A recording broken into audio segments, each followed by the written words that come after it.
Bill was pensively going through the papers on his desk. The financial results of the company he ran together with his partner were promising.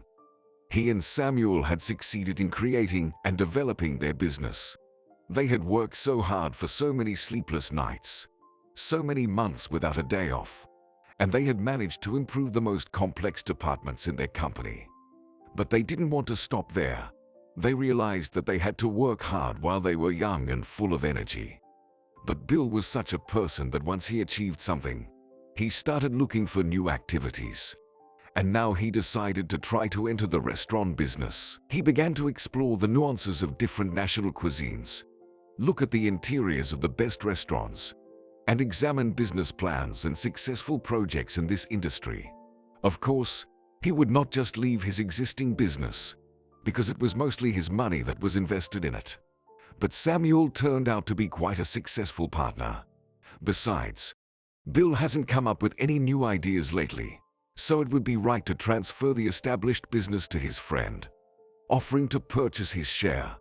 Samuel can keep developing this promising company, but Bill will start a new business. After all, money is made to invest in something new and get a new financial result. Bill finally decided to talk about it to his partner. Samuel listened intently to Bill's offer, hesitated for a moment, and then said, "I'm a little upset about it, but to be honest, I expected it. I know you can't live a quiet life. You always need something new. Your diligence and energy would be enough for 3 average managers. What are you going to do now?" I was interested in the restaurant business. I'm currently exploring this industry. By the way, if you have any interesting information on running restaurants, I'd appreciate it. The restaurant business is very attractive but very risky. But I know you can't imagine your life without risk. If I come across any interesting offers, I'll let you know. Samuel got up from the table and said goodbye to his friend, but Bill only nodded silently. He was already thinking about his new idea. Samuel knew that aloof and at the same time confident look of his close friend and partner. This look usually occurred when he was exploring a new idea, and it meant only one thing. Now, no matter what Bill was doing, he would be thinking only about the new goal, looking for new ideas, thinking about options and possible combinations. How can he come up with so many ideas? I work so hard, but I can only develop the business that already exists.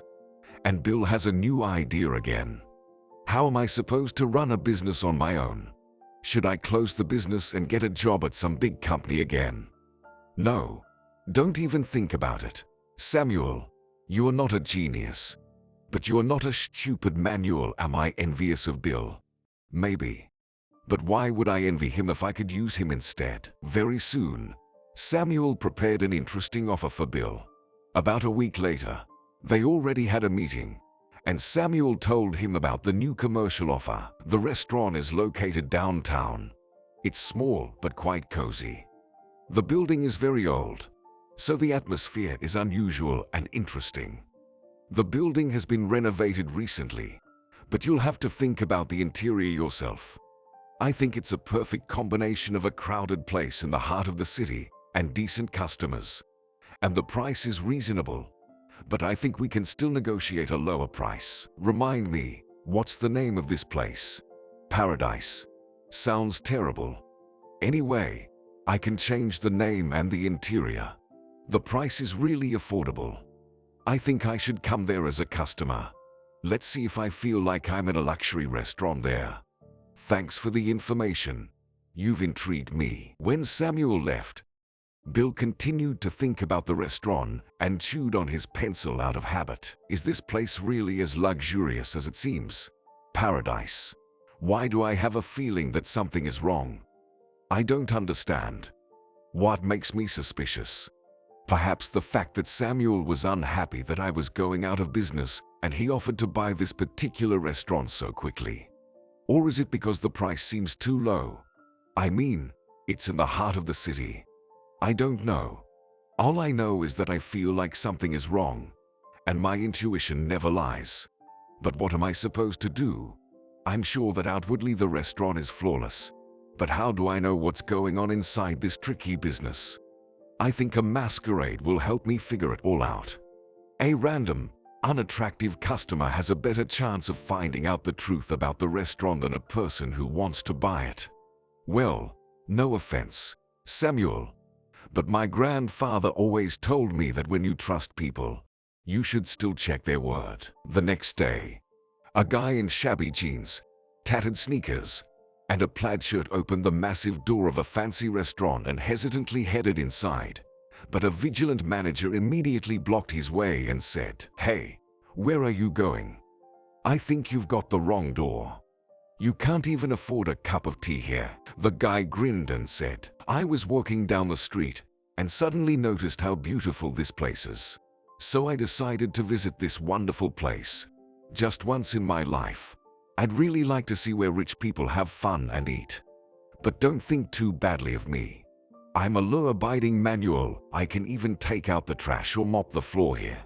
Just let me see this beauty." "Mister," the manager tried to be polite, but he was bad at it. "This isn't a museum. We don't offer excursions here, and we have qualified staff to do the job. This is not a museum and not an employment service. So please leave the restaurant before I call the security service." "Why are you so angry?" The guy wasn't going to leave. "Didn't your mom love you when you were a kid? I'm not going to ruin the reputation of this place. It's morning. The restaurant is empty. There are no customers. And you have the opportunity to make a person happy. I'll only be in the restaurant for 5 minutes. It won't hurt anyone. Please let me in. I'll look at everything quickly and leave." "Listen to me," the manager said angrily. "If you don't leave right now, I'll kick you out." "Wait." The kitchen worker suddenly interrupted him. "He can actually help us out. We need to take a pot off the stove and put it on the table to clean it. Because Mark has gone somewhere, and there are no other men in the kitchen right now. Let him in. Just for a minute. He will help me, and I will work him out myself. Please. The pot is too heavy." "All right, Joanna. I will let him in. But only because you asked me to," the manager said, calming down a little. "But it has to be done very quickly. And most importantly, I don't want to see him in the restaurant lounge. If David sees him, we'll all lose our bonuses. Come with me, quickly," Joanna said and resolutely took the boy by the arm. "If you'll help me, you can look at the restaurant lounge from the kitchen." "But I don't want to look at the restaurant from the kitchen," Bill thought, following the girl. "You are very kind, sweet Joanna, and I will reward you for that when I become the owner of this place. But before I sign all the papers, I need to understand how everything works here. So I have to install a small video camera in the corner. When I become the owner of this restaurant, I'll compensate you for all the trouble I've caused. Because sympathy is very valuable and rare in our cynical times." The pot in the kitchen was really heavy. Bill mentally thanked his coach, who didn't let him relax at the gym. He told him that even now, in the time of total digitalization, physical strength would come in handy for a man. And he was right. Mark should be grateful to Bill because he would probably have hurt his back lifting such a heavy pot. Joanna began to clean the pot, while Bill began to examine the restaurant lounge, thinking about where he could place the camera, and at the same time thinking about how he could change the interior of this place. This Victorian design with bright ornaments on the walls and numerous decorations seemed to him too pompous. Although, right now, that interior was an advantage for him. It would be easy to hide a camera among those paintings and lamps. Finally, he found a place where he could install the camera. A painting depicting a scene from a Shakespeare book was the perfect place. Not only lounge zone would be visible there, but also the doors from where the employees enter the lounge. So the strange guy in the shabby jeans suddenly walked quickly into the lounge zone and stopped in front of this painting. He started saying something quietly and stroking it with his hands. "Who the hell is this bum?" Bill heard a loud scream in the empty restaurant hall. "I guess it's David," Bill thought sadly. Now Joanna will lose her bonus because of me. 2 security guards quickly came in, took Bill by the arms, and dragged him towards the exit. But the man was calm, for the goal had been accomplished. A small hidden camera was placed above the painting. I hope they don't push me too hard so I don't break any bones when I fall.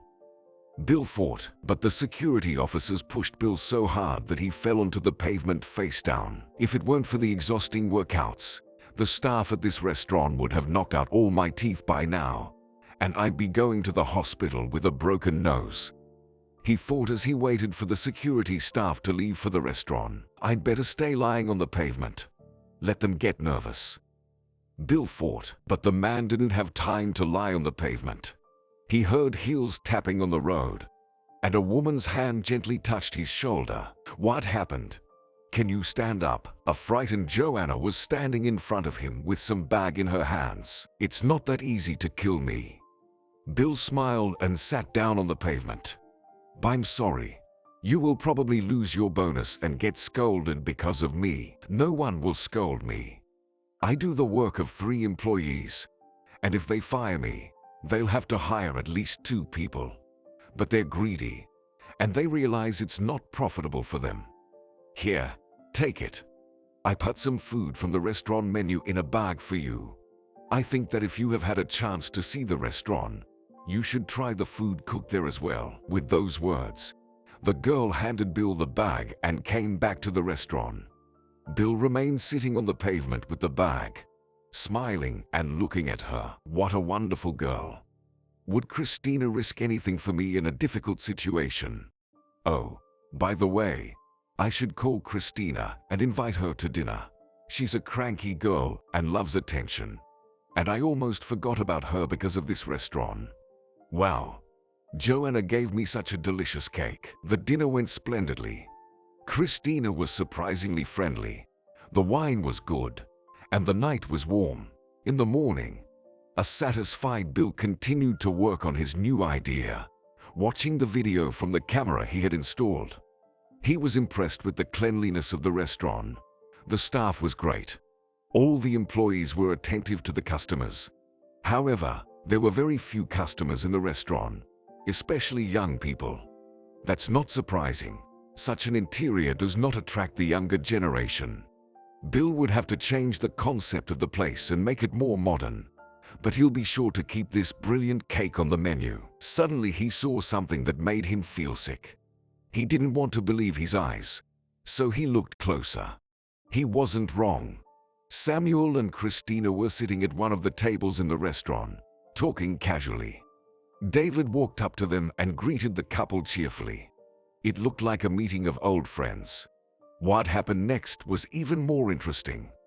While waiting for the order that David brought them, Samuel gently took Christina's hand. The girl tilted her head toward the man and began to flirt with him. Hidden cameras can reveal so many secrets. Even without sound, Bill found out so many new things. Great job, Christina.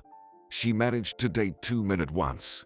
Although Samuel would never agree to be someone's second lover. What were they up to? Bill got very nervous and couldn't concentrate. It was so cliché, the ungrateful friend and the unfaithful fiancé. He wanted to spit in their faces, fight with Samuel, and pour wine on Christina's dress. But he needed to focus and try to understand how they were trying to deceive Bill. But how can he control his emotions tomorrow at the office? Bill wanted to hit Samuel in the face, but he needed to pretend like he didn't know anything. The next day was very stressful for Bill. It is not difficult to communicate with a business partner in a relaxed and sincere manner, but it's not easy to try not to show your suspicions and disappointment.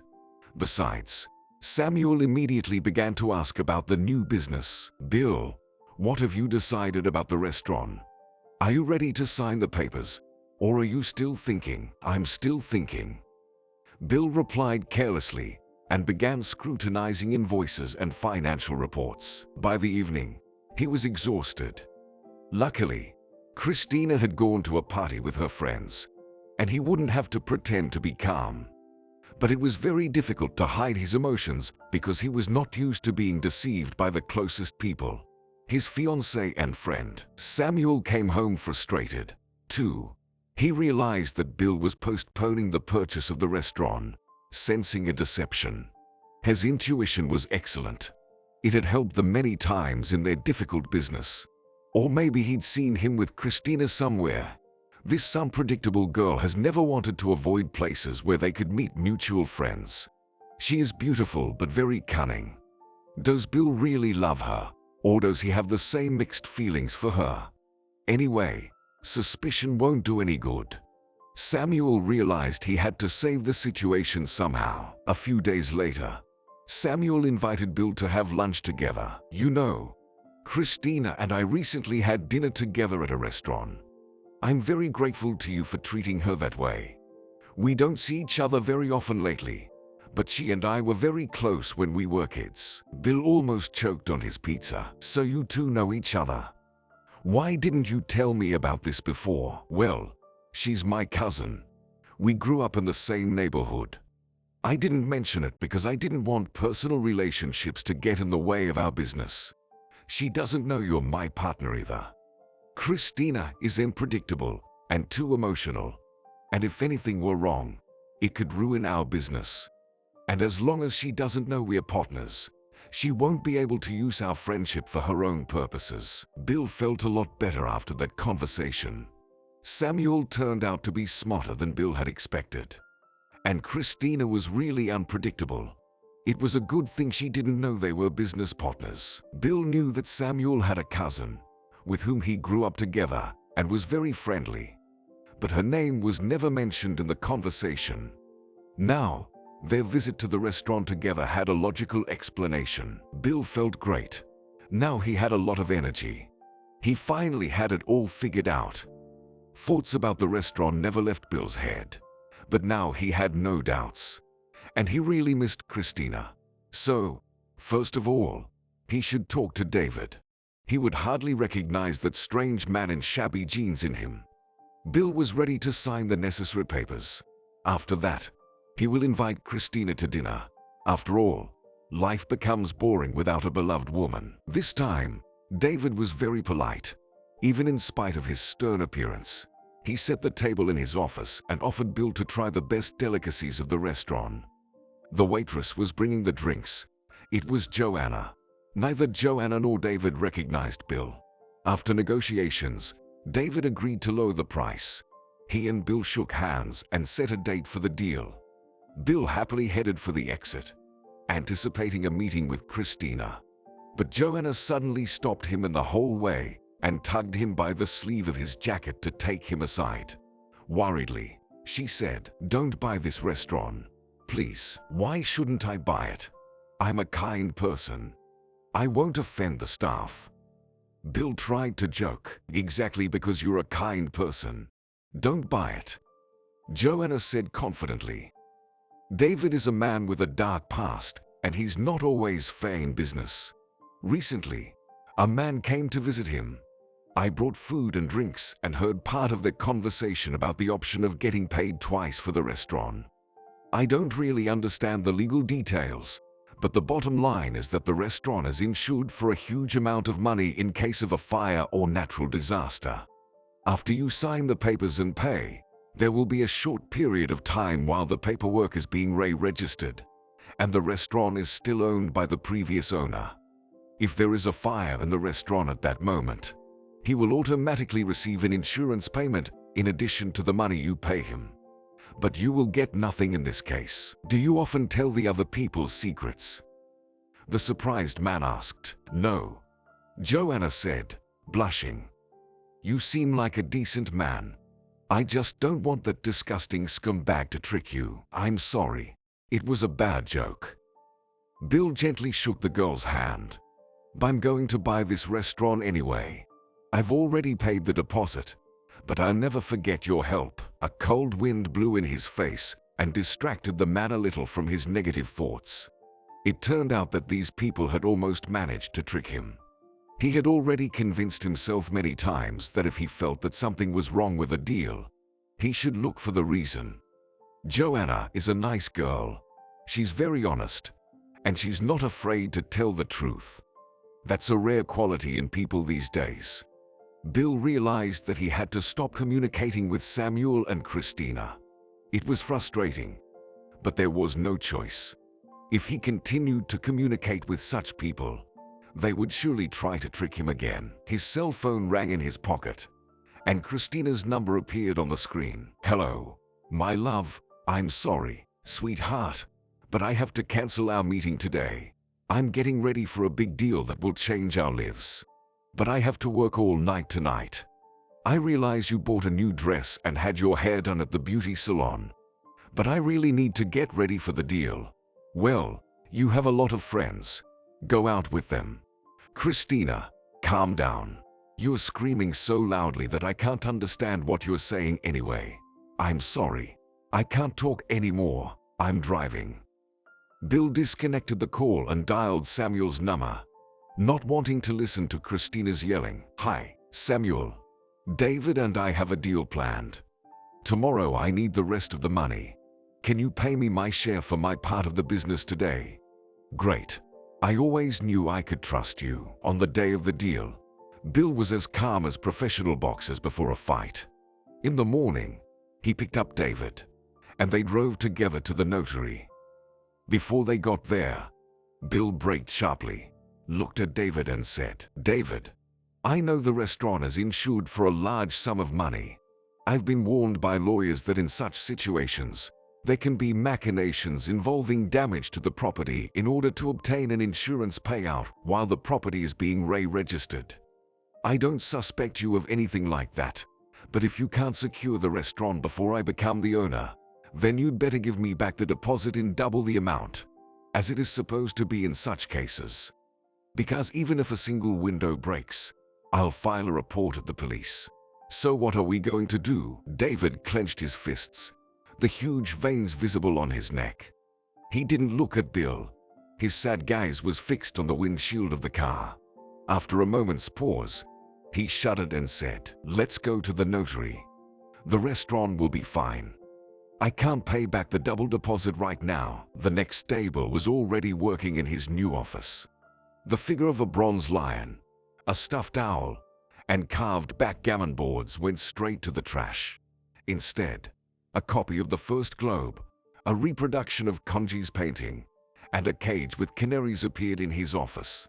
Then he asked for the CVs of all the restaurant staff and immersed himself in reviewing them. After lunch, Samuel showed up to congratulate his friend on the successful acquisition of the restaurant.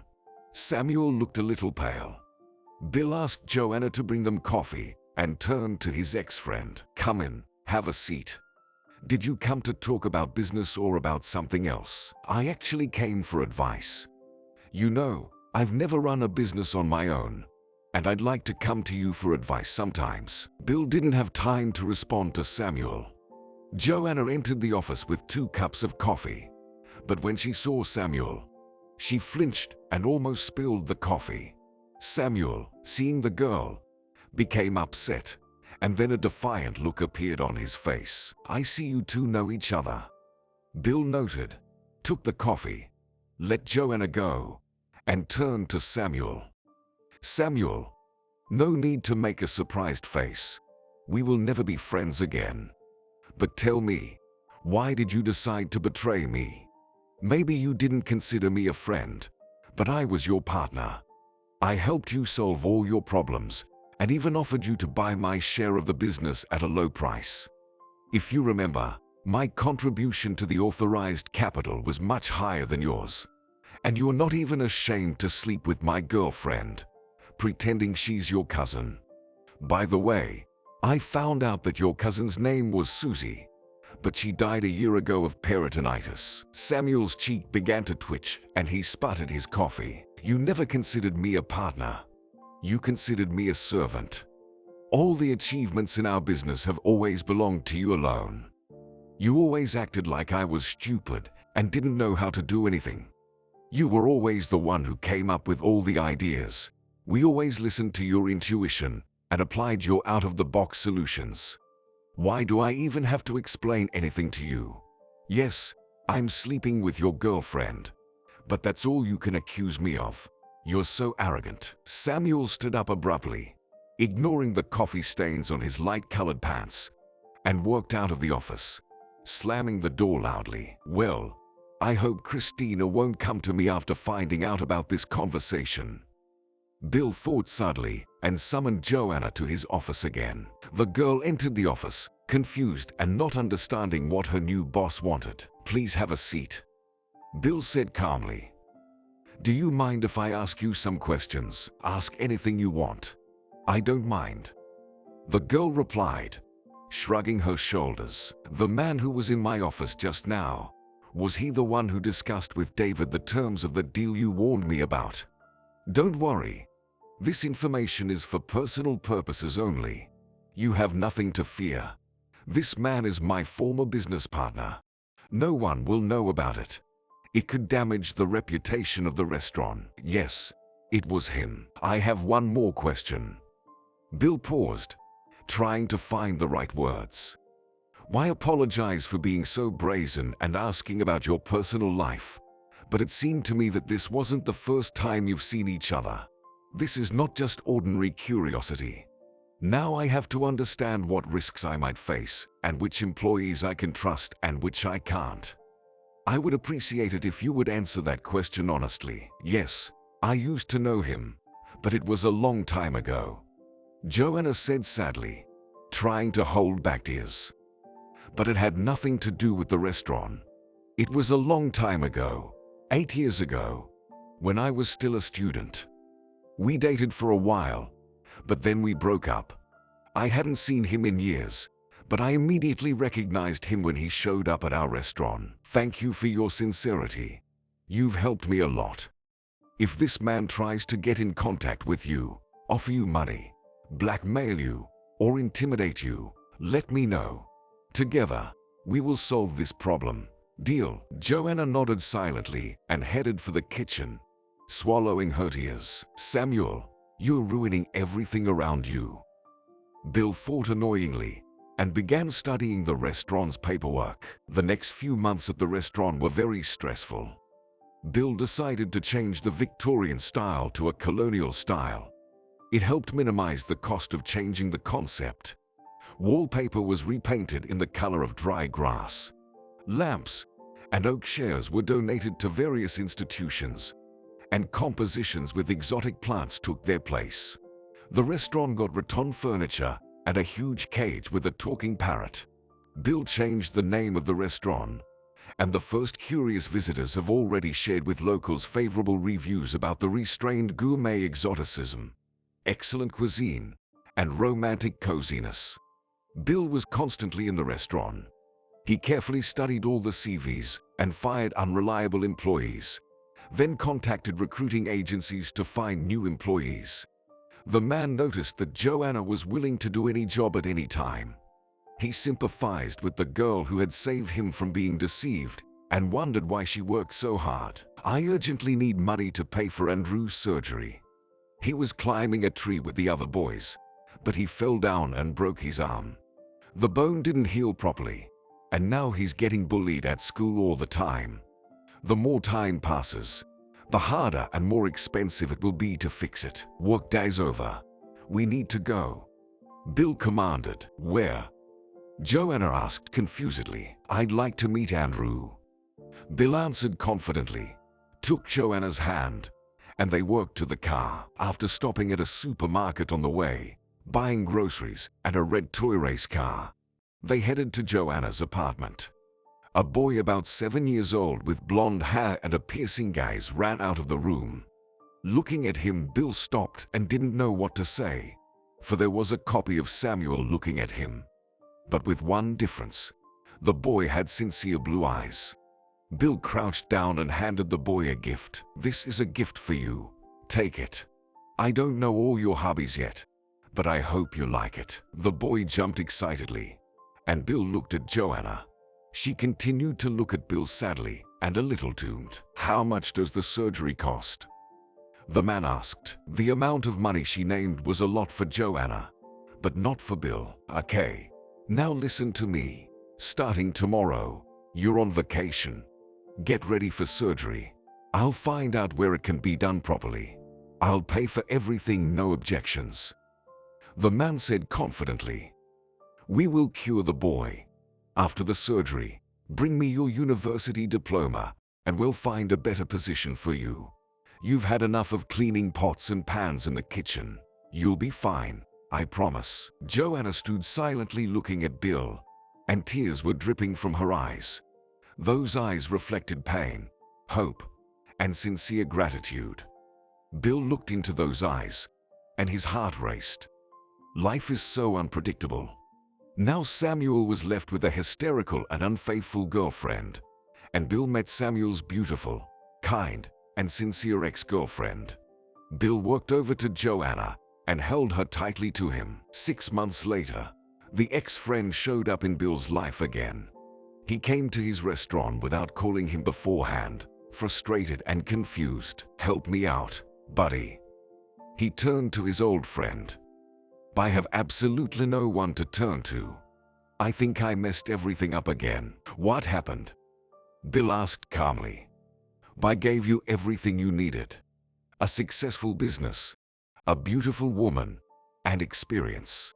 What have you messed up?" "You know," Samuel said nervously, "I made a couple of bad deals, then borrowed some money for a new project, but not in a bank, but from reliable people who offered more favorable conditions.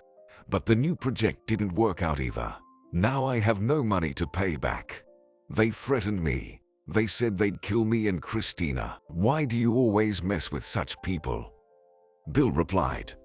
"How much money do you owe them?" Bill heard the amount and was silent for a moment. It was a lot of money, but with the right approach, it could be paid back quickly. Besides, he felt sorry for Samuel. Even though he was a sneaky person, everyone deserves another chance. After a few minutes of thinking and calculating, Bill said, "Okay, I'll pay your debt, but you have to give me the business we once built together. Basically, I'll buy your entire business this way. You can start your life all over again. But there's one more condition. You will never show up in my life again. Deal?" Samuel nodded. "Great. Schedule 2 meetings for tomorrow, with the notary and with your partners.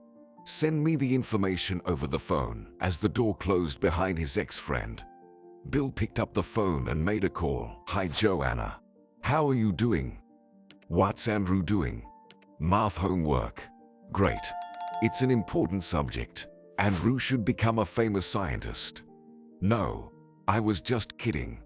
You know, Joanna, let the boy get some rest and make our favorite pie for dinner. I'll get the rest of the food from the restaurant. I have a big day tomorrow, and a delicious dinner gives me extraordinary energy. I'm sure we can celebrate the end of tomorrow's day even better. I'll tell you the details at home. Kisses.